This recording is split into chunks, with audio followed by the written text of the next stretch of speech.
Welcome. We're going to be doing a seminar today with aromatherapy. So this one is called The Power of Aromatherapy, and it's going to give you a really great introduction and understanding of aromatherapy and what it's used for and how it works and cautions and things to watch out for. So I'm really excited to show this to you today. I've been an aromatherapist since 1983. When my daughter Ashley was 6 months old, I took her to Santa Monica for a 6-day training. And it was kind of exciting to have the baby in the room. My daughter was watched by my sister, and it was so much worth it. Back at that point, people didn't even know what aromatherapy was.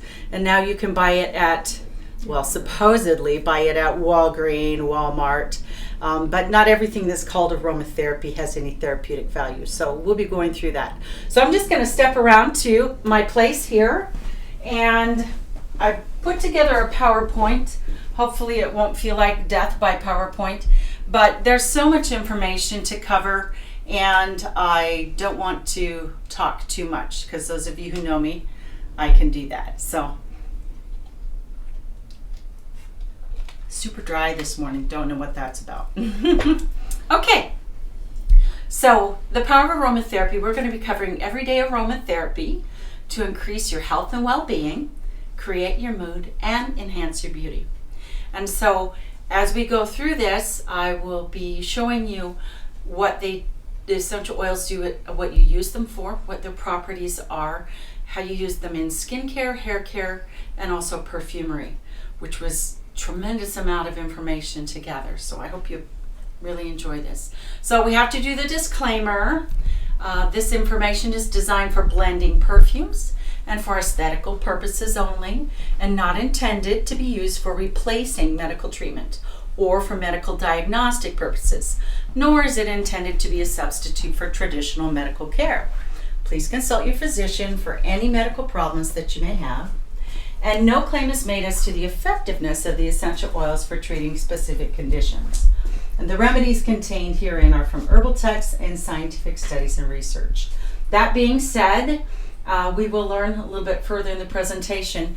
In the UK and France, essential oils are prescribed by your physician, and you go to the pharmacy and get a prescription of aromatherapy. So it's very powerful. So why should you learn about aromatherapy?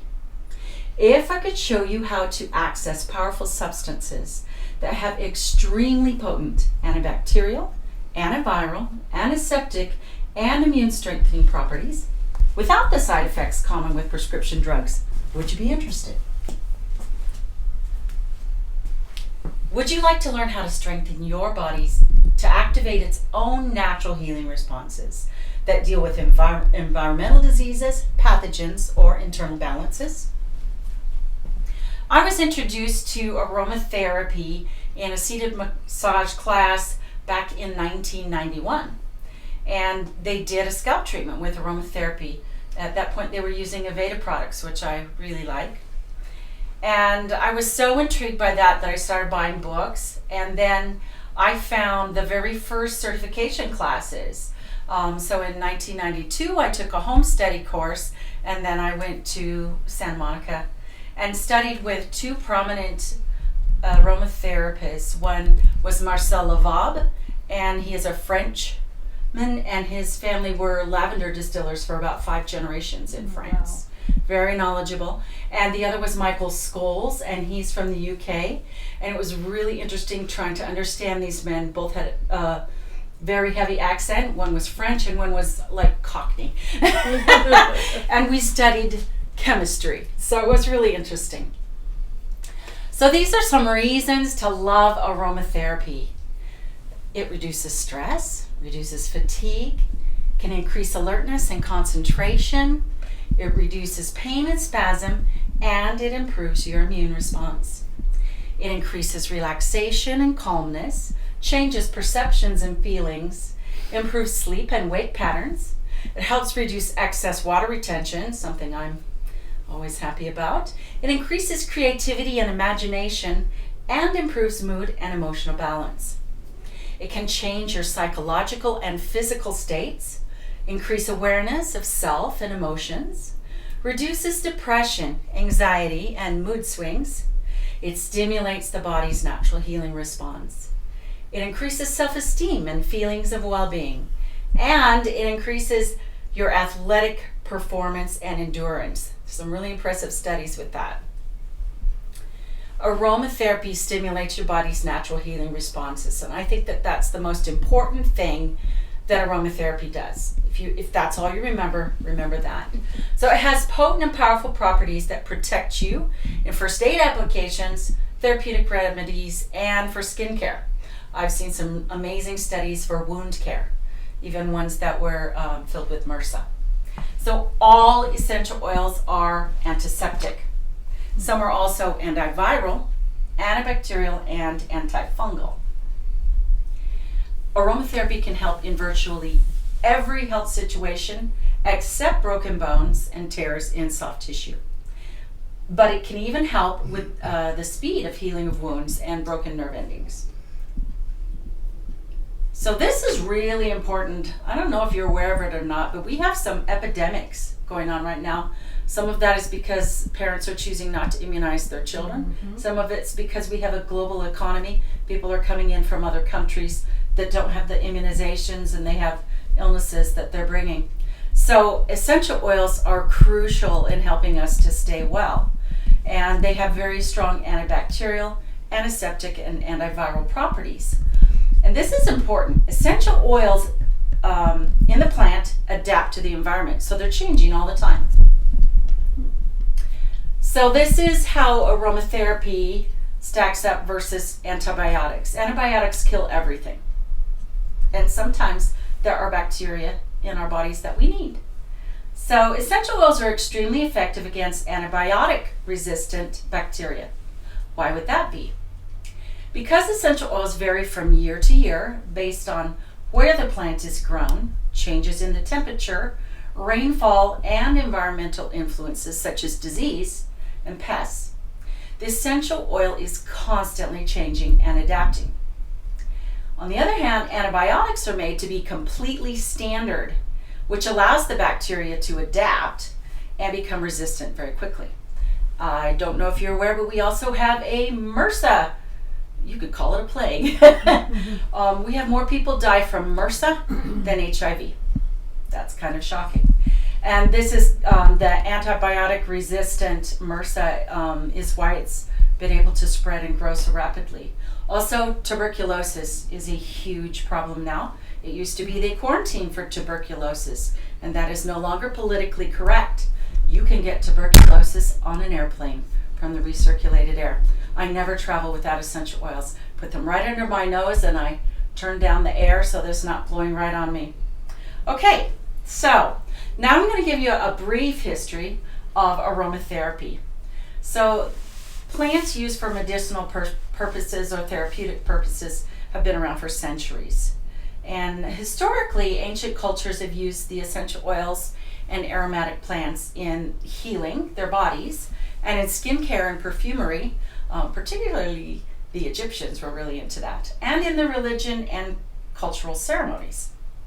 So around 60,000 BC, they found a Neanderthal man, or Neanderthal, however you want to say that, buried with plants. So they imagined that maybe he was a healer or a shaman or the local medicine man. In 8000 BC, Ayurvedic medicine began in India, and it is still practiced today. It's very powerful. In 500 BC in Greece, Hippocrates said, the way to health is to have an aromatic bath and scented massage every day. That'd be great, right? Get me some of that.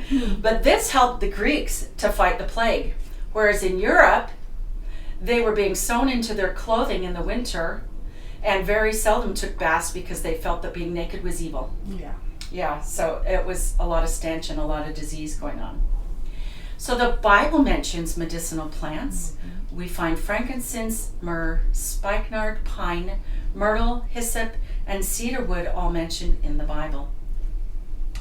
Around 1000 AD in Arabia, a Persian man named Avicenna, so it's Abu Ali ibn Sina, he developed what is still used today as steam distillation. That's how essential oils most of them are made.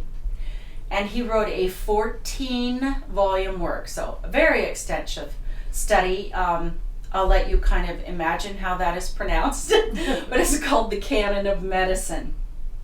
And his works were used for 700 years in Europe and the Middle East, so very important. In the 15th century, Renaissance times, herbs were studied and used extensively. And essential oils were used for perfumery and cosmetics as well as medicine.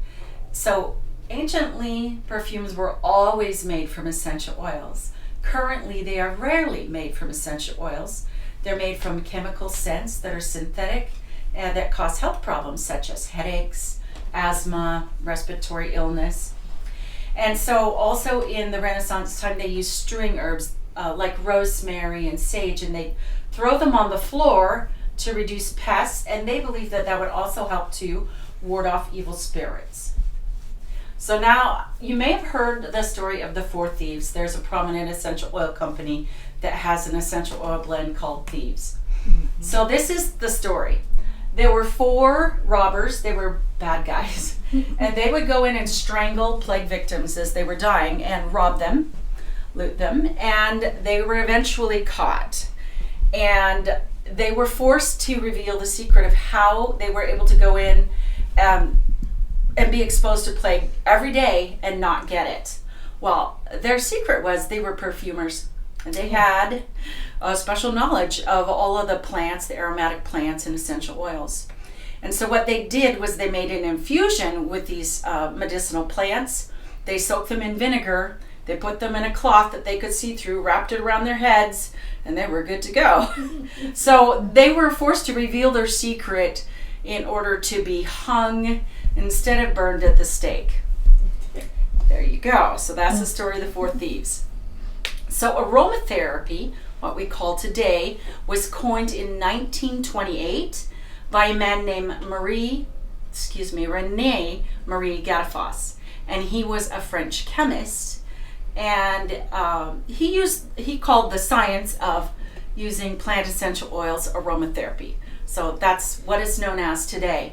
And he and his family were perfumers. And he devoted, so there was a fire in his lab. And it burned his arm very badly. And what he did was he stuck his arm in the nearest vat of liquid, which happened to be essential oil of lavender. And yet lavender is the universal oil. And it healed so quickly without any scarring that he was absolutely astonished. And he spent the rest of his life cataloging and documenting the properties of essential oils. And he wrote a book, and I don't speak French well at all, so I may butcher this, but Aromatherapy, les huiles essentiales hormones vegetales. When I was in college, I had to learn to speak French just so I could sing it, but we had no idea what we were saying. So, this is my definition of aromatherapy. It's the skilled use of concentrated, pure botanical extracts called essential oils for the mind, body, and the environment. And I'm going to show you, I have this all set out so that I can demonstrate some of these different ways to use it. So in bath salts, room spray, deodorant, face oil, all that kind of thing. So this is where essential oils are extracted from. They are concentrates from roots, wood, leaves, seeds, herbs, fruit, and flowers of aromatic plants.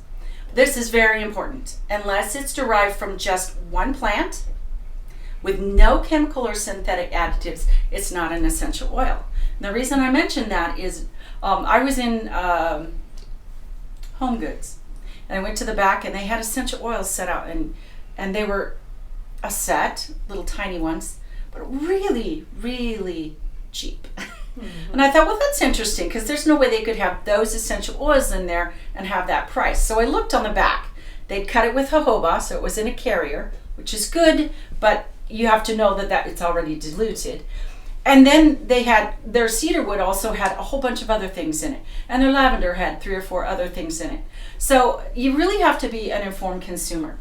So chemically derived fragrances are perfumes, and everything from our detergent to our hairspray, our hair care products, they all have, most of them, synthetic scents. So you have to really be aware of what you're getting because they have no therapeutic properties whatsoever. Okay?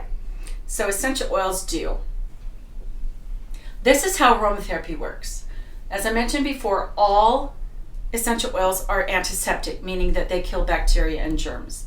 Some of them are also antiviral, antibiotic, and antifungal.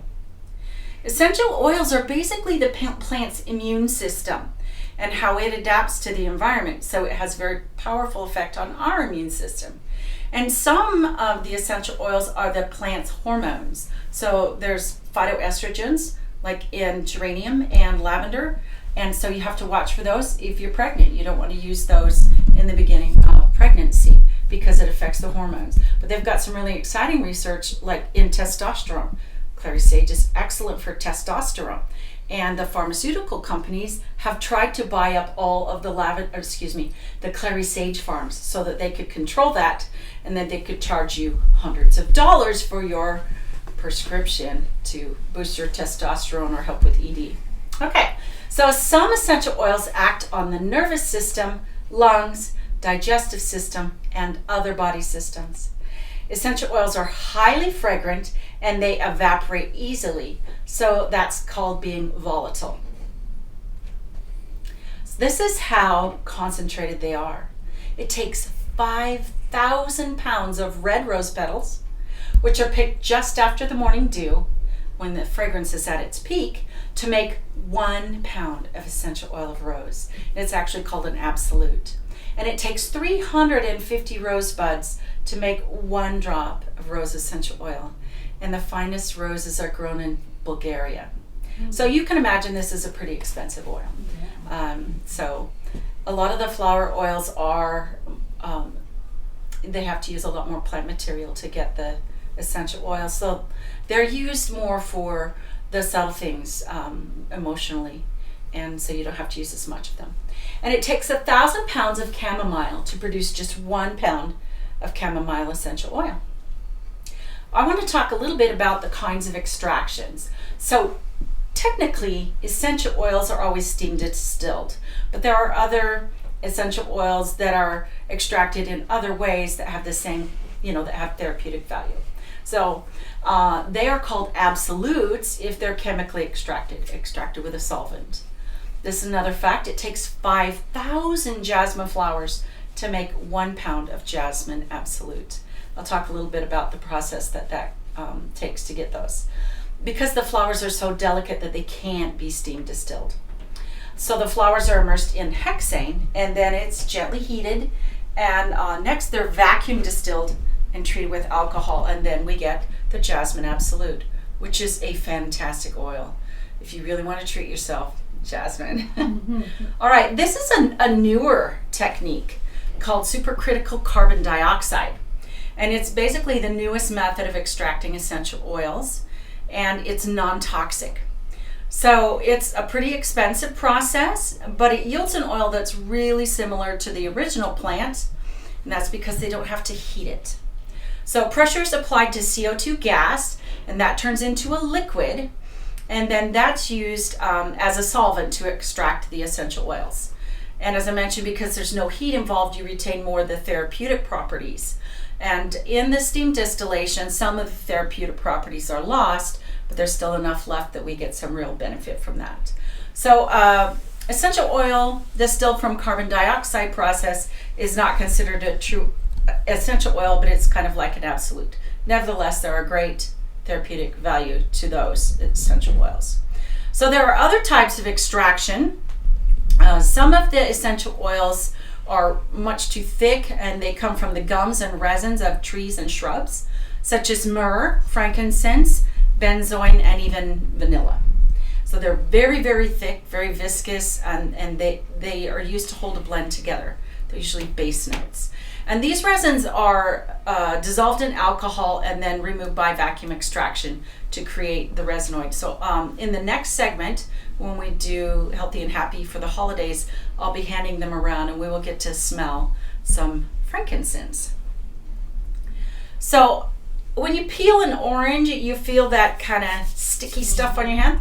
That's essential oil of orange. It's readily available, and so all they have to do is press it, or it's called expression, to squeeze out the essential oil. And there's quite a lot of essential oil in the rinds of the citrus fruits, so it's easily extracted. It makes it a less expensive essential oil. Now here's the thing you want to be aware of in the citrus oils. It's really important in citrus oils, if you're going to be using them, to get an organic source, because citruses are also used, after they extract the rind, they're going to use the juice, but they use lots of chemicals on the rinds. Well, you don't want to concentrate that and then take that into your body. So it's really important to know your source and to be aware of the toxins. So there's a process called enfleurage, which produces absolutes. And delicate flowers like gardenia and jasmine, they just can't be steam distilled because it destroys them. So anciently they used animal fat like lard, and they put the plants in that, so the flowers would be put in that, and then they'd have to pick out all the ones that were spent, and then they would do this process over and over, picking out the dead ones. Well, they're all dead, but the ones that are spent have given up their oil. And so very, very laborious. And eventually the fat was all infused with the scent, or the fragrant oil. And it's actually still used in France now, because they're purists in France. But people are not real keen on animal fat these days, so they'll use a vegetable fat. And so essential oils or fragrant oils extracted through enfleurage are called absolutes. So this is really important. A lot of the essential oils and essential oil products or aromatherapy that you find uses really low-grade essential oils. So in some of these third world countries, it's a major income producer to make these essential oils, but they want to have high profit, and so they'll use cheap but toxic solvents such as acetone. Another one is called benzene, and it's a known carcinogen.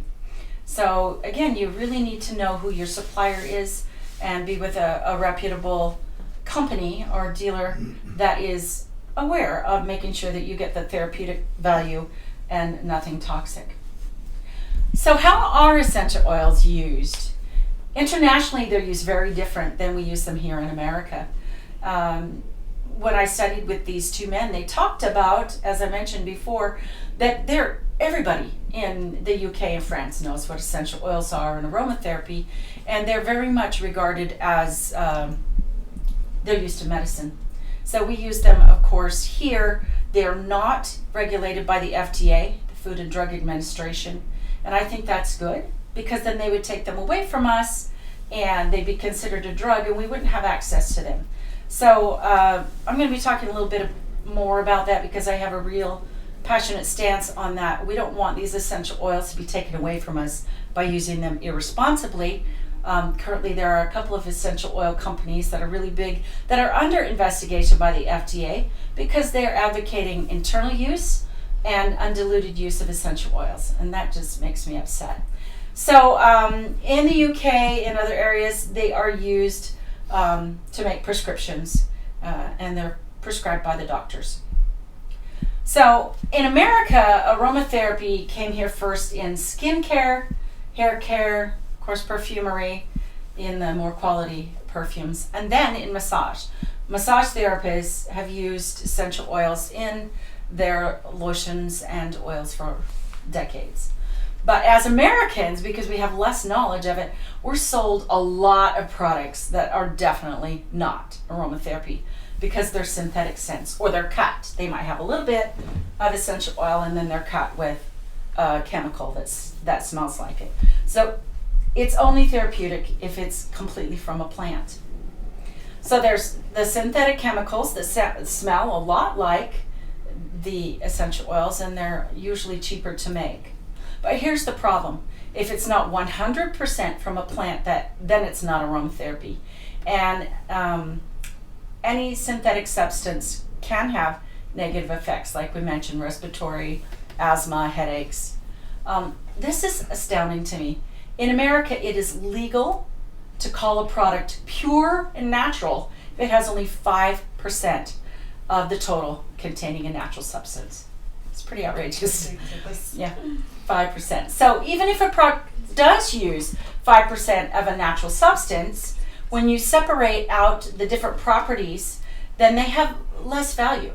And that's a lot of pharmaceutical companies will find benefit that they like in an essential oil, and they'll extract that. But nature knows how to put it together to make it the most beneficial for us. So I believe, of course, it's more healing to use it as an essential oil. So there are no side effects to aromatherapy, which is pretty exciting. And countless studies have shown that. As long as it's a pure essential oil, there's no side effects. Now, some people can be allergic to essential oils. Some people can be allergic to all kinds of things in the environment. So common sense would say that you would dilute it and do a patch test if you're going to be making a product that you're going to be using on your body. So unlike prescriptions and pharmaceuticals, essential oils don't create problems that are worse than what you're trying to treat in the first place. That's really common with prescriptions. But unless you lose, and there's another way that you can harm yourself if you use them undiluted. So unless you use them undiluted, you're going to be fine. And you don't want to take them internally, except for a couple of oils. And if you do, you only take 3 drops in a day. So I'll tell you what those essential oils are that I use internally. One is clove. I make sure it's organic. And when I'm getting a sore throat, at first hand of a sore throat, my favorite carrier is hot cocoa. So I'll make myself a cup of cocoa and put 1 drop of clove in. It's extremely potent, and you have to mix it up really, really well. Your lips will probably tingle a little bit, but it kills the bacteria and viruses, and it numbs the throat. So I can usually ward off a sore throat in 1 day. The other essential oil that I use internally is peppermint. And peppermint works really well in digestive problems. I never travel without it. You can use peppermint in a carrier like jojoba or an emulsifier or a lotion. Put 1 drop of peppermint in, get yourself about a teaspoon of lotion or jojoba, and then you rub it clockwise, the direction of digestion. You can also, if you're traveling in a country that you're not real sure about the water or the food, you put 1 drop of peppermint in your water. Make sure you agitate it and stir it up, because essential oils are not water soluble, and that will help keep you healthy. So really important.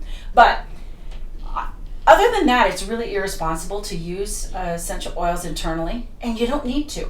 Okay, so if you take them internally, you can damage your liver and you can damage your stomach and your kidneys, and we don't want to be doing that. Again, we don't want these to be taken away from us, so I'm helping to educate you.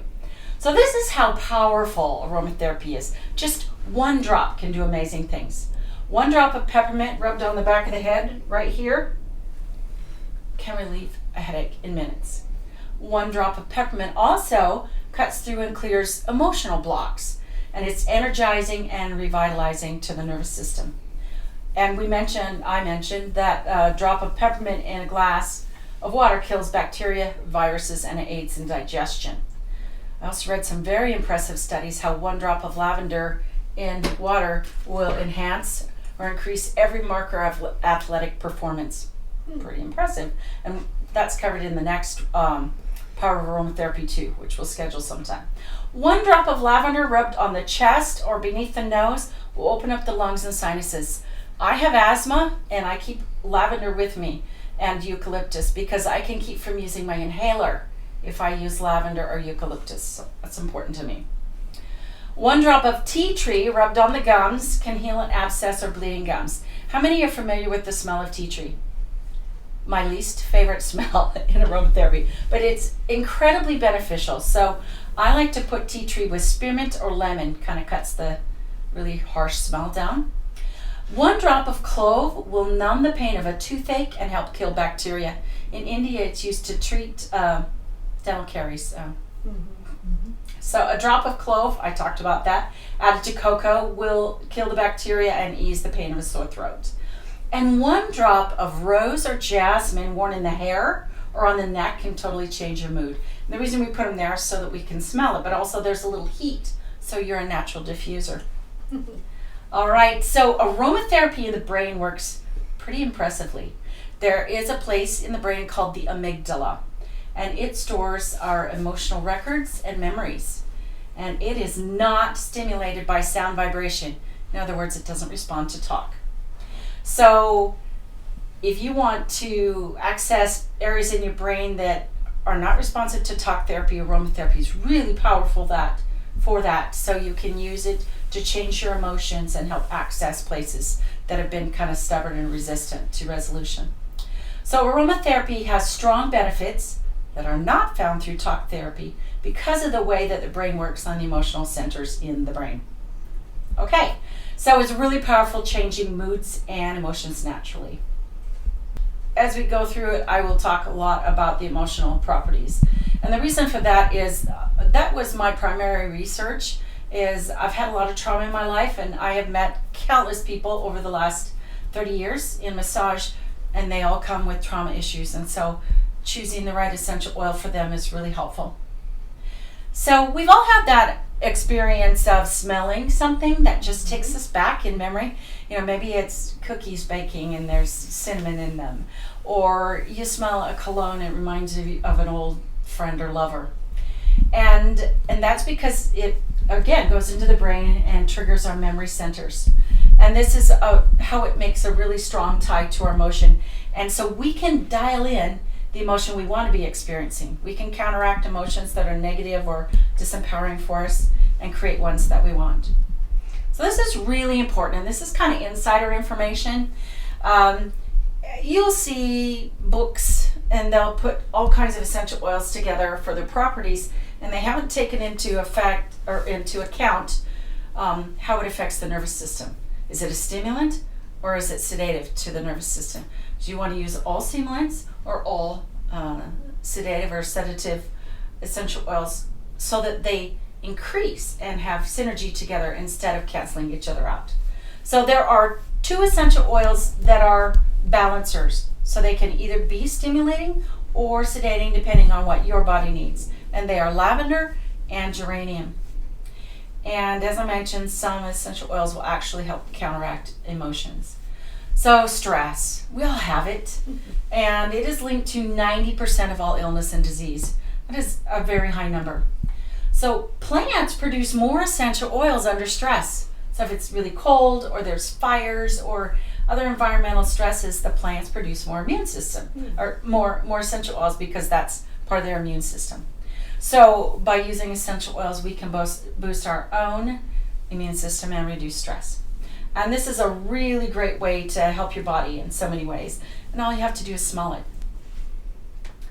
So I'm just going to talk for a minute, then I'll come back to this slide about how you use it. So diffusers are really popular right now, which is amazing. My first diffuser was a nebulizer, and it put a little tube right down into the essential oil bottle, and it had like an aquarium pump and hoses, and it would diffuse the essential oils all over. Well, it didn't heat it up, it was great, but you could OD if you didn't turn it off in the right time and too much, and it would melt the plastic thing, and it was $300. Okay? Well, now this one, $15. All right, so this one uses a felt pad. I love this. I take this in my car when I'm traveling. I take it and set it on a desk if I'm going to be out and about. I've used that with citronella oil on it, set it on the picnic table, or when we're outside doing our qigong. This one is a diffuser that uses water in a reservoir. So you put the water in, and then you put about 5 drops of essential oil in. Make sure that you have that part on. And then you turn it on, and it will make a mist that you'll see. And it does that by agitation. Thank you. Sounds like.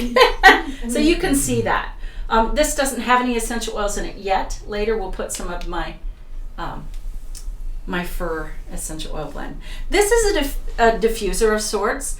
You use heat, so there's the candle here, and you fill the water here. And then I've used this with some of the oils will stain.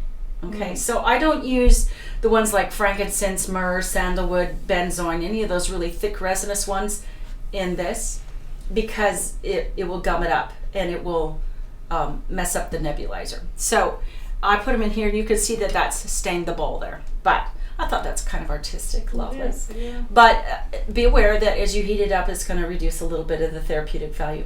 This one is a plug-in, uses a little felt pad. It's going to heat it up a little bit. I used to take this one traveling with me in my suitcase all the time until I found this. So this is another way that you can wear it on you. This is a little necklace, and there's a little felt pad in that. These are necklaces that I had made. I went to my local rock and gem store, and I had them drill holes in these gemstones and quartz, rose quartz, and tiger's eye. And then you wear it on you, and the heat of your body will help diffuse it. And they're kind of fun. So let's go back to stress and aromatherapy. People who work with aromatherapy have better self-confidence, better emotional resilience, and better immune function or resistance to bacteria and viruses. So doing it for yourself using essential oils every day is as simple as using it 1 to 3 times a day. So they evaporate quickly, so you want to use them more than once a day. So I showed you some of those ways to do that. You can also take a bath with essential oils. You can use a room spray. You can use it in a face oil. You can put it in your shampoo. I use essential oils every day in, I don't know, maybe 10 ways. So, and then it's really good for anti-aging in skincare. And I will show you the skin of my arms. It looks very different than the skin of my face, which I've been using essential oils on for the past 30 years. And my face looks a couple of decades younger than the rest of my body. And I like that. I'll take that. So essential oils are 75 to 100 times more concentrated than a dried herb. And of all the plants that grow on the earth, only 20% of them are essential oil producing. So that's not very many. And our sense of smell is 10,000 times more sensitive than any of our other senses, which can be good or bad depending on your environment, right? Yes. All right, and scent is the only sense that does not diminish with age. As I'm aging, I notice for certain hearing and eyes are less than they used to be. Our nose cells are replaced every 30 to 45 days. And this is really interesting. When I am doing a massage for someone or a scalp treatment, I have them smell 3 different essential oils and they choose one. And you will always choose the one that your body needs to help balance you. So you have an intuitive sense of what you need to help balance your body. Essential oils increase blood oxygen by 20% when it's diffused in a room. That's impressive. And diseases occur really easily in oxygen-deprived cells. In fact, most of them. One study showed that oxygen in the brain, so we talked about bloodstream, now this is the brain, increased by 28% when aromatherapy oils were just inhaled, like straight out of the bottle or diffused.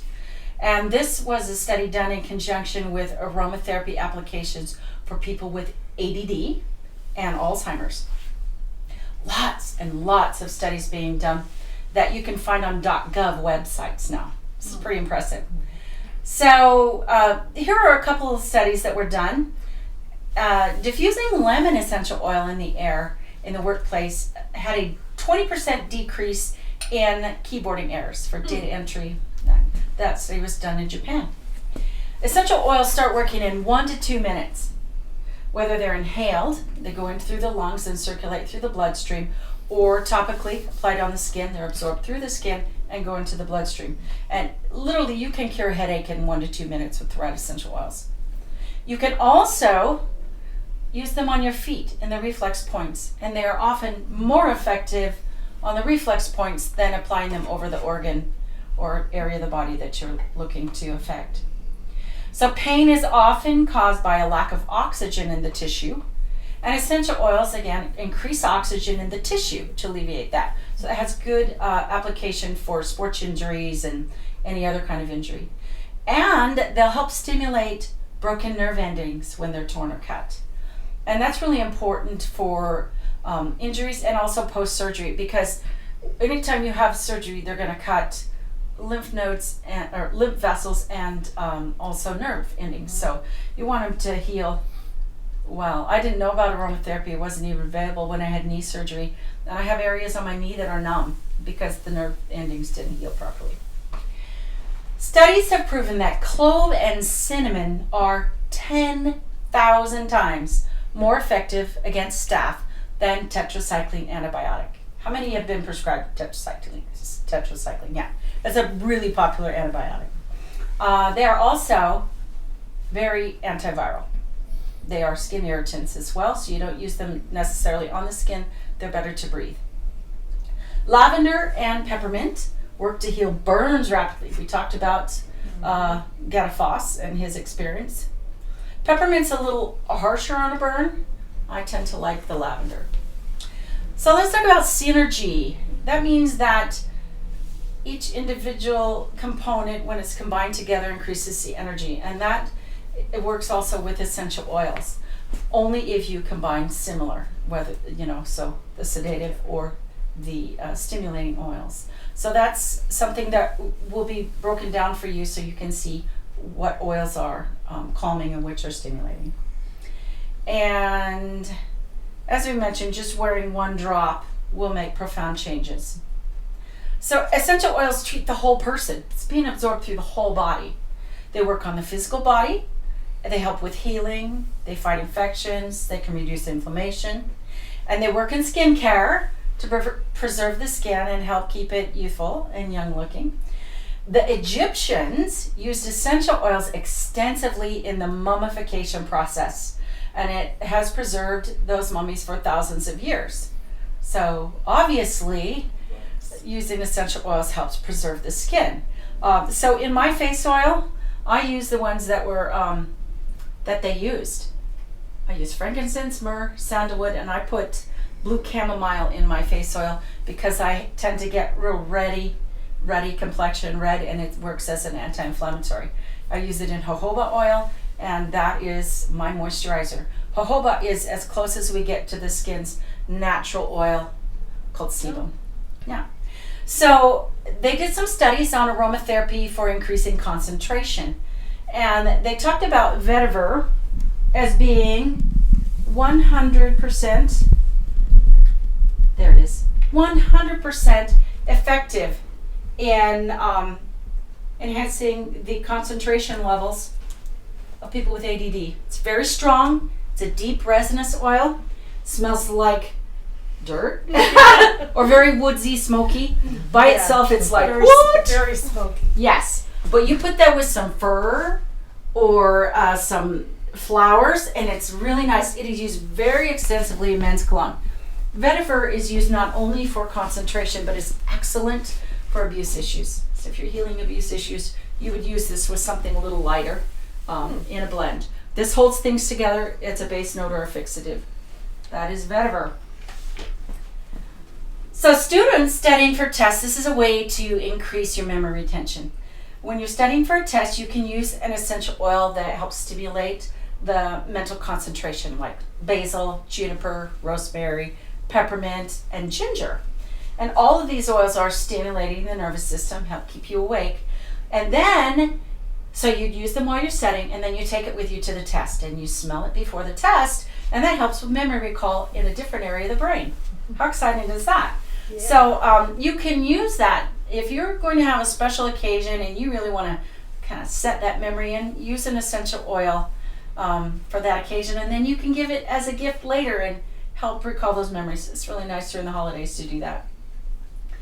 So everyday aromatherapy, programmers, data entry, and students can reduce keyboarding errors by diffusing lemon in the air or inhaling it several times a day. And using aromatherapy every day, you can limit your time out sick. So you're not using your sick time. And this time of year is especially important because everybody's got the crud and they're all sharing it. So you can use a room spray, which I'll be doing very shortly. We'll be making a room spray, and you can spray it in the air. But we talked about the MRSA epidemic, and the best place to get MRSA is the gym right now. Second place, the hospital. Kind of scary, right? Yeah. They do. I have nurses that are clients, and MRSA is always in your nose. It stays there, the colonies. And they do MRSA tests on people when they admit them now. So they know, do we need to quarantine them or not? So you can take a little spray bottle with you with MRSA killing essential oils and spray the equipment yourself, because you don't know what they're using. My brother-in-law got MRSA from a surface at work. He had some kind of break in the skin in his elbow, and he almost had to have his arm amputated. It was a horrifying experience. If you want to scare yourself, go on the internet and look at pictures of MRSA. Again, we have more people dying from MRSA than HIV. It can live on a surface for 30 days. And that's like a hard surface. On something like a couch or something that's more porous, it can live longer. They found in studies that lemongrass will kill MRSA on contact, so that means like immediately. And tea tree and eucalyptus will kill it in a few minutes. And so together those are like an athlete's best friend. Peppermint increases athletic performance, and it also helps to bring more oxygen. It means that your muscles fatigue less quickly. Basically, every marker of athletic performance is improved by peppermint. And you can use oils that help with sore muscles, like birch, eucalyptus, and clove in a massage oil after your workout, or also to detoxify and increase the oxygen, cut down on sore muscles. Have a quick swig here. I think we all know that smell is a huge factor in our attraction to a person. And that's why we have this huge cologne industry. And some of them will even put pheromones in it. Well, essential oils, some of them are the plant's hormones, so we can kind of do that as well. But you can use essential oils to help increase intimacy. So there are some oils that are reputed aphrodisiacs. Now, everybody's sense of smell, kind of like everybody's, or taste, how would I say that? What you like in scent is going to be different than me. It's like what you like in music is going to be different than me. So you have to kind of experiment around and see which ones work best for you. But one way that you can do that is you can make up a special massage oil blend and massage your partner, and then that helps to increase the hormones and the attraction and the bonding. So you can use massage oils for the therapeutic properties, and that's a way for it to be absorbed. But you can also use it in a bath, which is a really great way to do that. And I usually use Epsom salts as my base. Now, you don't want to use essential oils in a hot tub. I have a hot tub. You know, and some people want that to smell good, and they'll put essential oils in, and that will eat your pipes. That's a very expensive repair. Because I'm going to tell you something about a bath, and it has to do with the romance. So before I took the certification, I bought a book, and it said you can use 10 drops of essential oil in your bath. They didn't talk about diluting it. They didn't say that certain ones are more irritating to the skin. So I booked a room with an indoor jacuzzi in the room, thinking I was going to have this wonderful romantic weekend with my husband, and I put 10 drops of peppermint in it. And it migrated to the most sensitive areas of my body, and I was on fire, and I could not get it to stop. So if you do get an essential oil on you, let's say you accidentally rub it by your eyes, vegetable oil is how you dilute it. Soap is not going to take care of that. Oh, no. So it was not a romantic weekend at all. So this is a reason why we really need to know. Just reading a book isn't going to give us the knowledge that we need. So here are some common health problems that are helped by aromatherapy. Chronic fatigue. The medical profession, they hardly even know what to do with chronic fatigue. Oh yeah, everybody's tired. But essential oils can really help with that, and they can also kill the underlying viruses that affect chronic fatigue. So some of those oils are chamomile, geranium, peppermint, lavender, lemon, and marjoram. And they also help boost the immune system. They promote relaxation. They ease the muscle pain. People with chronic fatigue also have usually fibromyalgia or fibrositis, where their muscles are inflamed. It helps with lifting the mood and improves the sleep quality. I have a sister who was diagnosed at 16. She was hospitalized for more than a month. They put her through all kinds of testing, and finally they decided that she had fibromyalgia or fibrositis. Her organs were swollen. The connective tissue around the organs and her back and everything. And we used clove and alcohol on her back and got swelling in the tissue over the sacrum to go down that was like about 1.5 inches high. Very, very powerful. So migraines and headaches respond very quickly to essential oils, and some that you would use for that would be peppermint, lavender, rosemary, chamomile, and marjoram. Marjoram is, an Italian herb that we use in cooking. It's not necessarily my favorite smell, but unlike most of the other herbs like rosemary, marjoram is a sedative. So it's calming, and we use it in baths for children, mix it maybe with some orange. So marjoram is a sedative. Low testosterone. America is obsessed with testosterone levels and ED, and the pharmaceutical companies are making insane amounts of money for that. So like I mentioned, they're trying to buy up the clary sage farmers. I think they have not been successful in that because I can still get clary sage essential oil. And so that's really important, and that is something that if your partner has that problem, they're going to want to know a natural way, because the side effects of the prescriptions for ED are terrifying, and they include death. I've read it. Yes, I do. So some essential oils help with diabetes.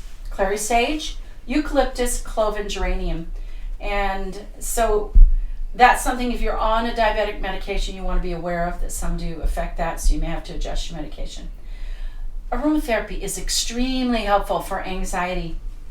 Orange, lavender, cedarwood, chamomile, clary sage, and marjoram are all ones that will help with that. So more common health problems, MRSA, that's methicillin-resistant Staphylococcus aureus. That's a mouthful, so they call it MRSA. And that is staph gone rogue. It's adapted to antibiotics, and it's now resistant and hard to kill. Tuberculosis and other epidemics, we want to use really strong antiseptic, antibacterial, antiviral. So clove and cinnamon are some of the strongest oils for that. And then you can mix them with a little orange, because you have to kind of disperse that scent. And I was very surprised as I did the research on orange how antibacterial that is. Orange is used extensively in almost every aromatherapy blend. It's an extender. And so that really surprised me how antibacterial orange is. You can use essential oils for high blood pressure. Ylang ylang helps with heart palpitations. My brother-in-law was just diagnosed with atrial fibrillation. So ylang ylang could help in that. Also, lavender and bergamot help with lowering blood pressure. So we talked a little bit about concentration and ADHD. They did a study where they diffused lavender into the air with a bunch of kindergartners. So synthetic lavender made them hyper and aggressive and out of control, and real lavender calmed them down and made them behave. That study was done by, I believe, Aveda. So hair loss.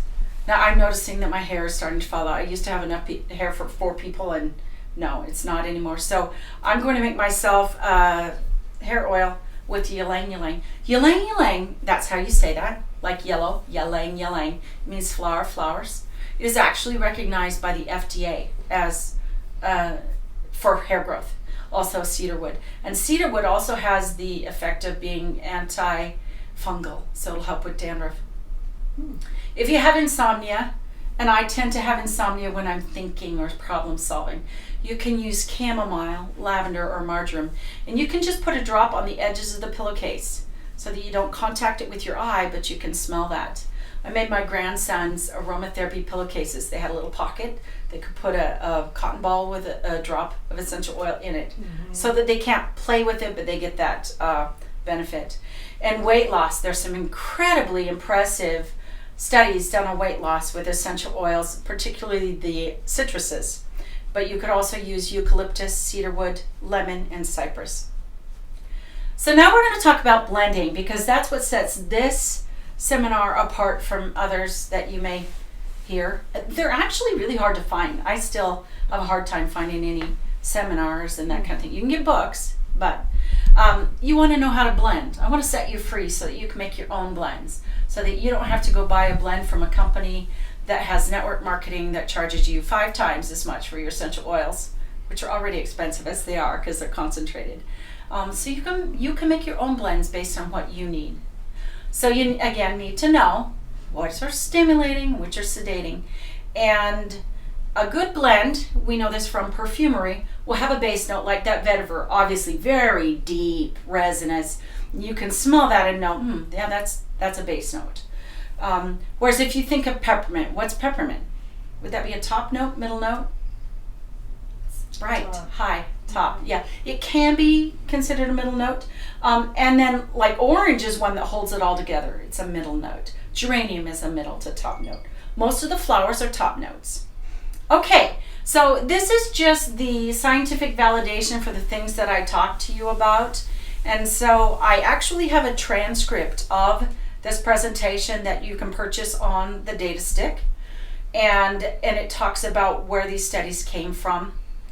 And that's the end of our slideshow for this part. So we're going to take a very quick break, and then we're going to go into the Healthy and Happy for the Holidays, where I'll hand around the essential oils. You'll get to smell them, and then I'll do some demonstrations. So we'll go ahead and cut now.